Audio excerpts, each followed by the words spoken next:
সেই কারণে নির্বাচনটা সংস্কার সম্পন্ন করার জন্য অপরিহার্য হয়ে গেছে। এই মুহূর্তে জনগণের অংশগ্রহণের মধ্য দিয়ে আমাদের পুরো সংস্কার সম্পন্ন করার শান্তিপূর্ণ পথ, গণতান্ত্রিক পথ।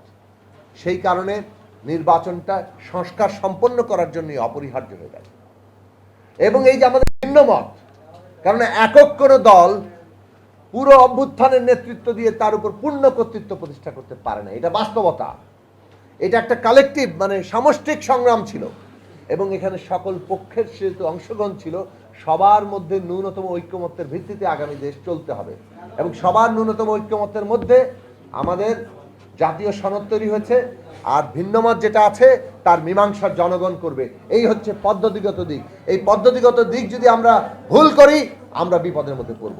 কাজেই সংস্কার আমাদের করতেই হবে, কিন্তু সেই সংস্কারের জন্য নির্বাচন লাগবে এবং সেটা সুষ্ঠু নির্বাচন হতে হবে, গ্রহণযোগ্য নির্বাচন হতে হবে।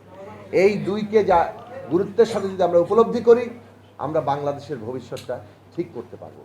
এবং এইটাকে ঠিকঠাক করার মধ্য দিয়েই আজকে প্রমাণিত হবে কারা নতুন ব্যবস্থা চায়, কারা নিজেদেরকে বদলে নিচ্ছে সত্যিকার নতুন মানুষ হিসাবে, নতুন নেতৃত্ব হিসাবে বাংলাদেশকে আগামী দিনে নেতৃত্ব দেওয়ার জন্য নিজেদেরকে প্রস্তুত করছেন।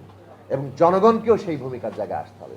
আমরা যদি সেই জায়গায় বদলাতে না পারি, আমাদের ভবিষ্যৎ আবারও সংকটের মধ্যে পড়বে, আমাদের অভ্যুত্থান, আমাদের আত্মত্যাগ বেহাত হবে।